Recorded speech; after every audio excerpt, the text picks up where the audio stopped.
బైబిల్లో యోబు గ్రంథం అని ఉంది తెలుసా? యోబు ఎప్పటివాడు?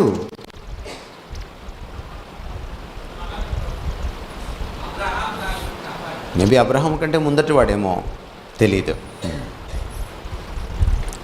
కానీ యోబు ప్రత్యేకత ఏమిటో తెలుసా? యోబు ఈ భూమి మీద జీవించే నాటికి కనీసం పాత నిబంధన కూడా రాయలేదు.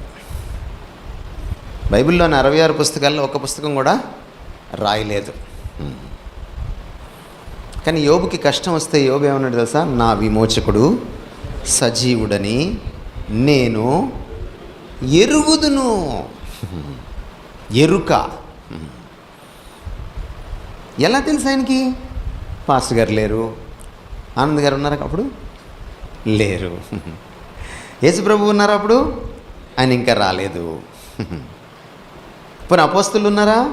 లేదు. మోషే లాంటి ప్రవక్తలు ఉన్నారా? లేరు. మరి ఎలా తెలిసింది ఆయనకి? వ్యక్తిగతమైన సాన్నిహిత్యం. దీన్నే రిలేషనల్ నాలెడ్జ్ అంటాం. సంబంధంలో పుట్టే జ్ఞానం.